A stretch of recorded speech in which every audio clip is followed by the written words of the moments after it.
الحمد لله رب العالمين والصلاة والسلام على أشرف الأنبياء والمرسلين نبينا محمد وعلى آله وصحبه أجمعين ومن اتبعهم بالإحسان إلى يوم الدين أما بعد. Je prends Allah en témoin ainsi que ses anges et ceux qui nous écoutent que je n'irai pas me plaindre d'Abu Aya à l'université islamique ni même vers aucune autorité.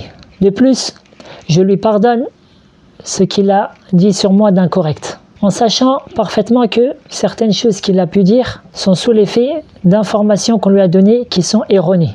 Comme celui qui a prétendu que je l'ai appelé durant 2 heures pour lui demander plein d'informations, etc. Subhanallah, Allah yastahi, n'a-t-il pas honte? Si j'avais voulu cet individu-là le montrer au grand jour, il m'aurait suffi de sortir mon téléphone. La conversation n'a même pas duré 1 heure. Et c'était une personne qui avait pris l'habitude de m'envoyer certaines questions. Or, il m'avait posé une question complexe sur l'obéissance des parents et dans quel cas, etc. C'est-à-dire autour de cela. Et donc, la discussion était partie de cela. Bref, quoi qu'il en soit, voilà pour cela. Et dans la vie, si un jour, tu n'as pas le courage et la force de dire la vérité, eh bien, au moins, ne mens pas. Et si tu n'as pas là le courage et la force de secourir la vérité, et au moins, ne la trahis pas. Ensuite, tous ceux qui ont commenté et parlé sans connaître les tenants et les aboutissants, et sans avoir même la science de comprendre ce qui se passe, eh bien, devant eux, la parole d'Allah Ta'ala, satuktabu shahadatuhum wa yus'alun. Leurs témoignages seront inscrits et ils en seront interrogés, c'est-à-dire le jour de la résurrection. Ou ceux qui disent des paroles qui apparemment elles sont vraies, mais qui les sortent hors de contexte. Comme lorsque les Khawarij ils sont sortis contre Ali ibn Abi Talib, ils criaient « La hukma illa lillah, la hukma illa lillah » pas de jugement si ce n'est celui d'Allah. Ali ibn Abi Talib les a entendus à dire « Qulun haqq urida bihi batil » c'est une parole de vérité, mais ce qui est voulu est du faux. Sachez qu'Allah vous fasse miséricorde, qu'il nous est important de faire la distinction entre 2 choses. À savoir, la première, c'est le droit du serviteur. Lorsqu'il se sent lésé vis-à-vis d'un autre, alors il lui est conseillé de pardonner, comme est venu dans certains versets du Coran et certains hadiths du prophète sallallahu alayhi wa sallam. Dans le Coran, Allah Ta'ala dit « وَلْيَعْفُوا وَلْيَصْفَحُوا أَلَا تُحِبُّونَ أَن يَغْفِرَ اللَّهُ لَكُمْ وَاللَّهُ غَفُورٌ رَحِيمٌ » Qu'ils pardonnent et qu'ils effacent. N'aimez-vous pas qu'Allah vous pardonne? Et Allah est pardonneur et très miséricordieux. Et dans la sunna, ce qu'a rapporté l'imam Muslim d'après Abi Hurayra radiyallahu anhu, anna Rasulallah sallallahu alayhi wa sallam قال ما نقصت صدقة من مال وما زاد الله عبدا بعفو إلا عزا وما تواضع أحد لله إلا رفعه الله. C'est-à-dire, une aumône ne diminue en rien une richesse. Allah n'accorde que plus de dignité à un serviteur qui pardonne. Et nul ne fait preuve d'humilité pour Allah sans qu'Allah ne l'élève. Et dans ce sens-là, vient les paroles des pieux prédécesseurs, qui sont très nombreuses dans le pardon, qui a donc une très grande place dans notre religion, l'islam. La deuxième catégorie, c'est lorsque un problème touche la religion. Car la religion entière appartient à Allah tabaraka wa ta'ala, lui seul. Et nous, ce n'est pas une chose qui nous appartient. Donc, le serviteur se doit de montrer du mieux qu'il se doit la vérité et l'exposer à travers les preuves du Coran et de la Sunna. En étant juste, la justice envers celui que tu aimes ou celui que tu n'aimes pas. Ni tu caches les défauts et défends les défauts et les erreurs de celui que tu aimes, ni tu vas t'efforcer de dire des choses qui ne sont pas vraies de celui que tu détestes. Le prédicateur doit être juste et chercher à dire la vérité de sorte que la vérité soit visible pour tous. Ainsi, j'ai vu qu'il est de mon devoir de revenir sur 3 questions religieuses importantes. La première, c'est sur une vidéo que j'ai faite, que j'ai postée plutôt le 17 décembre 2023 et donc qui a causé problème à certaines personnes et donc qui ont douté de son contenu. Donc je me dois d'y revenir pour voir si ce que j'ai dit est correct ou non. J'ai donc dit que parmi les erreurs dans l'éducation des enfants, leur promettre une récompense particulière pour accomplir une adoration qu'ils accompliraient. Qu'est-ce que je vise par une récompense particulière? Car à la base, Allah Ta'ala a fait révéler le Coran et la Sunna en arabe. Donc, qu'est-ce que je vise par cela? C'est comme avec les exemples que j'ai cités après cela et le consensus que j'ai cité après cela, c'est al-ujra, c'est-à-dire le salaire. Car le salaire, al-ujra, en arabe, c'est thawabun dunyawi. C'est une récompense mondaine. D'accord?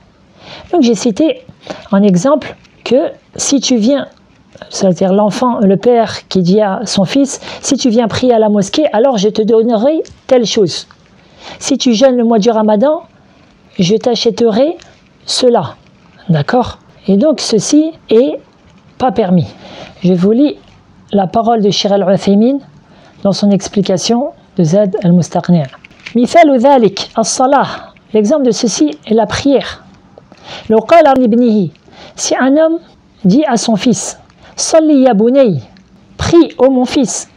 Faqala al-ibnu la usalli illa kulla fardin bi 10 riyalat. Le fils lui dit alors, je ne prierai pas si ce n'est si tu me donnes 10 riyals, la riyal qui est la monnaie en Arabie Saoudite, pour chaque prière obligatoire. Liyastahiqqa kulla yawmin 50 riyalan, afin qu'il obtienne 50 riyals par jour. Fasta'jarahu ala an yu'tiyahu kulla fardin 10 riyalat. Fal'ujratu hadhihi la tasih. Donc, il lui a donné ce salaire-là, à savoir, pour chaque prière obligatoire 10 riyals, Cheikh dit, ce salaire-là n'est pas valide. لأن الصلاة لا تقع إلا قربة. Car la prière ne peut être qu'une adoration. Notre Cheikh Suleiman al-Ruhaili dit, on prend garde à accrocher son cœur, c'est-à-dire le cœur de l'enfant, à ce bas monde, car ceci est l'opposé de la bonne éducation. C'est-à-dire comme celui qui dit, si tu pries, je te donne un bonbon. Si tu pries, je te donne un riyal, car ceci va faire en sorte qu'il s'accroche à l'adoration dans le but de ce bas monde. Fin de sa parole. Et donc ensuite, j'ai cité le consensus des savants, à savoir que les savants sont unanimes pour dire qu'il n'est pas permis de prendre un salaire pour une adoration qui est restreinte à celui qui l'accomplit. Ensuite, j'ai cité bien sûr comme exemple la prière et le jeûne, et qui est restreinte à celui-ci comme la prière et le jeûne. Après, des adorations qui ne sont pas restreintes à la personne, telles que l'enseignement du Coran, enseigner le Coran, c'est une adoration. Mais celui qui enseigne le Coran, cette adoration-là n'est pas restreinte à lui car elle va être bénéfique à autrui. Et à cela, il y a une divergence. Mais les adorations qui sont restreintes à la personne, telles que la prière, le jeûne, il y a consensus. Et donc, ni Cheikh Abdelaziz Ibn Baz, ni Cheikh Salih Al-Usaymi permettent une telle chose. Maintenant, le deuxième cas de figure, à savoir pour Al-Hadaya, les cadeaux, ou Al-Ja'iza, donner un prix. C'est-à-dire, par exemple, un homme qui a vu son fils prier et jeûner tout le mois du Ramadan. Alors à la fin du mois, il lui achète un vélo. Un autre, il a vu sa fille finir d'apprendre du Za'amma. Il lui donne un cadeau. Ceci, il n'y a pas de mal. C'est ce que les savants disent qu'il n'y a pas de mal, car ceci est min bab tashji'. Ceci, c'est pour encourager l'enfant. Il n'y a pas la condition. Ni l'enfant a donné la condition à son père, au papa, si je jeûne le mois du Ramadan entier, tu me donneras telle et telle chose, ni le père a donné cette condition à son fils. Si tu jeûnes le mois du Ramadan, je t'achèterai un vélo. Non, c'est venu comme ça, un cadeau, sans condition. Et ceci donc est permis. Ou même avant l'adoration. Si par exemple quelqu'un, son enfant, il va bientôt avoir 7 ans, Et donc il va commencer la prière, tu lui achètes un tapis de prière, tu lui achètes une qamis, tu lui achètes une montre qui donne les heures des prières. Afin de l'encourager, tout ceci, il n'y a pas de mal, même si le père et la mère doivent être sages en cela et veiller que le cœur de l'enfant s'accroche à la religion d'Allah Tabaraka wa Ta'ala et à ce qu'il aime. Un homme que je connais a 2 enfants qu'il prend de temps à autre à la mosquée. Et après qu'il les prenne à la mosquée pour prier, il passe et leur achète un petit bonbon ou quelque chose de la sorte.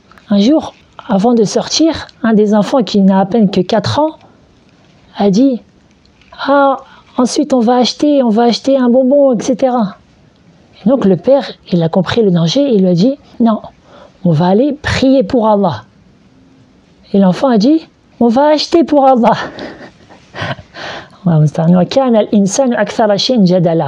Et certes, l'homme est parmi les créatures celui qui dispute et qui querelle le plus. Bref, donc à ce jour-là, le père n'a pas acheté, et ainsi, les enfants ont compris que le but de l'adoration, c'est de se rapprocher d'Allah Tabaraka wa Ta'ala. Pour les 2 autres questions, je me limiterai à ce que j'ai dit précédemment, et je ramènerai sur cela des paroles de savants. Bi'idhnillah, wallahu a'la wa a'lam, wa sallallahu sallama ala nabiyyina Muhammadin wa ala alihi wa sahbihi ajma'in. Subhanaka Allahumma bihamdik, ashhadu an la ilaha illa ant, astaghfiruka wa atubu ilayk.